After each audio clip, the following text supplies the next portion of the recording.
Well, tournament sharking officially gets underway this week in Cape May. I'm Jim Hutchinson with the New Jersey Delaware Bay edition of the Fisherman magazine, and the South Jersey Shark Tournament gets underway down at South Jersey Marina in Cape May this weekend. That's through Saturday, and things are looking pretty good. Conditions look just about perfect. Over $100,000 was paid off in the 2014 tournament, just under 100 boats.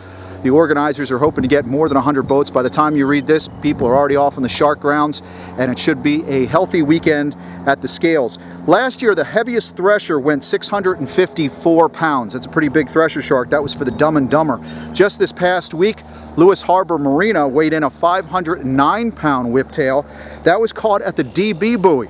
I'm sure these threshers are on the bunker in that close. That was Mark and Mitch Butler, Don McCoy, Chris Huck, Cameron Powell, and Michelle Balance. Fine shark that they caught there. It bodes well for this shark tournament weekend. Now, the 2014 heaviest Mako in the South Jersey tournament was for the Relentless. That was a 338-pound Mako. And we've had some Makos in the area, some weigh-ins. A lot of the Mako shark hunters, of course, who are going to be fishing this tournament this weekend out of Cape May. Very tight-lipped about where they're going. The crew of the Stocktails brought in a nice 137-pound Mako. That was caught by 18-year-old Christian Penrose of Swedesboro, weighed in at Sterling Harbor. So we'll have the full report. Check out the Fisherman magazine next week when you get your weekly edition. I'm sure we'll have more of a rundown on how the folks did at the South Jersey tournament. NOAA's offshore weather forecast looks pretty good for the sharking. Hudson and the Baltimore Canyon, Friday looks terrific, absolutely terrific. Of course, folks aren't going to be fishing that far out for the tournament, but Saturday could build out offshore. Baltimore to Hudson, 3 to 6, Sunday 3s and 6s, but inshore, that those middle grounds, 20, 25, 30 miles out, it looks just perfect. A great weekend for shark fishing because you're not going to have that still water where you're just sitting there and aimlessly and not really drifting, and it's not going to be too big where you're where it's treacherous. So you should get some pretty good drifts on the sharking grounds this weekend. I imagine Friday is going to be the gangbusters day out there. Inshore, our weather forecast for the weekend looks similar to what we usually get in the summertime. Some south-southwest winds forecast for much of the region. That's through Saturday. Up to 10 knots, maybe 15 knots for part of Saturday. Chance of intermittent showers throughout the region, but over and all, brief showers popping up here and there. South winds are light. It looks good. It looks like it should be a terrific weekend out there.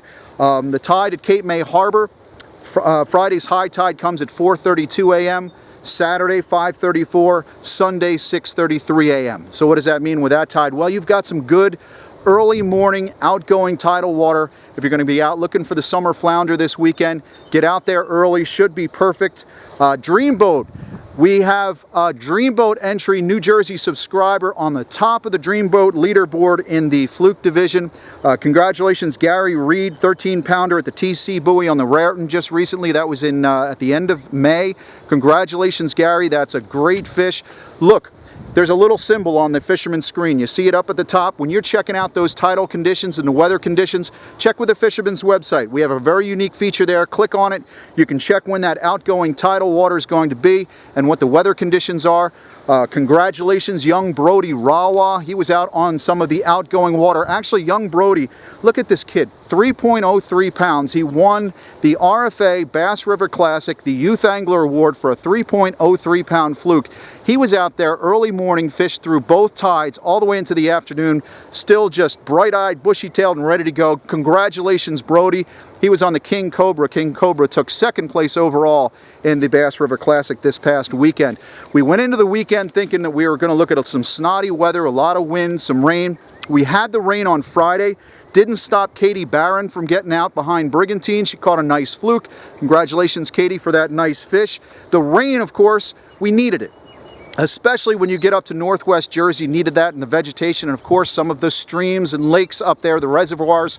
The Flat Brook now, after the rain that we had, is fishing quite well. It's a little bit higher, got a good body of holdover fish that are up there. A lot of trout up on the Flat Brook. Get up to northwest Jersey into Sussex County. Round Valley Reservoir is now holding some nice Lakers, some really nice trout. Scott Tarnowski, good friend of mine, was out with his father and brother just the other day. Father, son, other son, terrific time, great job out on the Round Valley. Again, that rain was needed to get those water levels up, and it looks pretty good. as far as your options this weekend, make sure you get on over to the party boats, the charter boats. The black sea bass fishing is going off pretty well. It was a little bit hit or miss this week. Some of the boats found them snapping, some of them weren't really, but the party boat action should kick into gear. Those black sea bass, we laid off them for so many months because of the closure, but guys like Joe Oakley, he hit them on the big Mohawk this weekend. The sea bass, the warmer water temperatures into the 60s should bode well for the black sea bass action. Some of the boats like the Last Lady, Ralph Layer, mixing it up, getting out there and putting coolerfuls of black sea bass together for his charters and his parties. So get on out there. I talked to Mark from Meltzer's, saw him at an event just this week. He was talking about the amount of bunker up the Navesink River. Doing well, some striped bass, not the giants, but some good striped bass up the Navesink piling on the bunker. I know Captain Fletcher Chase out of the Highlands has been getting out. He's been doing a lot of tagging work. You'll see that yellow ALS tag. Captain Fletcher had Kristen Jennings from Eaton, PA out recently. Great job on that. A lot of tagged fish. The stripers are still running hot and heavy when you can find them.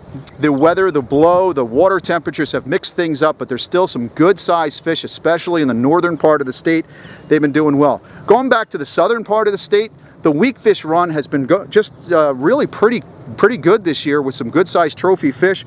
Bob Stanton, a Fisherman subscriber, had a 10.68 pound weekie, bucktailed on the Cape May jetty this week. It's sending everybody out there looking with bucktails and worms trying to get those fish. I've got my eye out, tried to get in touch with Bob. I'm wondering if he's a Dreamboat entry or not. That's a pretty big fish and a pretty tough one to tackle. So nice job, Bob. Don't forget, if you're a Fisherman subscriber, take a look at the weigh stations, take a look at the leaderboard of the Dreamboat, and figure it out. If you've got a nice fish, bring it into one of the participating stations, and you could be fishing on a brand new boat in 2016. I'm here in Barnegat Light getting ready to go out and do a little bit of plugging, maybe bucktail the jetty. Here in Barnegat Light last Friday was a little bit snottier. The Battle of the Beach. Barnegat High School took it all. Barnegat High School beat Southern Regional, beat Lacey, and beat Mates on a single fish. Congratulations, Taylor Swistack. She's a freshman at Barnegat High School, had a 29.5-inch bluefish to win it all for Barnegat High School. They get the perpetual trophy, is taken over to Barnegat High School now. They get to brag about it all year long. And the best thing is, too, that the Taylor and the Barnegat team of 2015 earned a scholarship from the Long Beach Island Surf Fishing Classic. So somebody in that Barnegat class of 2016 is going to get a scholarship from LBI for winning the Battle of the Beach on Friday. Congratulations, Barnegat. This weekend, if you've got some time, you're up in the New Rochelle Park area, go stop by Jan at Jigging World. You've been buying his stuff online. A terrific fisherman. Jan is opening up Jigging World's physical location this weekend. That's June 13th up at New Rochelle Park. That's at 174 Route 17, North Rochelle Park. If you need gulp, go in and stock up. Now's the weekend to do it. Next week, we'll talk about the shark tournaments. We'll see what's going on with the action. Don't forget, take a look at the Fisherman magazine. We're getting ready to release the July edition. That'll be on newsstands, but you subscribers, of course, are getting your weekly supplement delivered to you every week. All the reports are there. Check out the links on thefisherman.com. You can take a look at the latest fishing reports. They'll come to your mailbox in the newsletter on Monday morning, so you'll get those fishing reports before everybody else and before that printed copy gets to your home next week. Until next week, I'm Jim Hutchinson. Catch 'em up here at The Fisherman and thefisherman.com. To receive the latest fishing reports, subscribe to The Fisherman's YouTube page. Click subscribe, then click the settings button and check Send Me Updates. You'll now receive notifications of the latest Fisherman YouTube videos and reports. If you're already a subscriber, make sure you've checked Send Me Updates in the settings so you receive the latest notifications.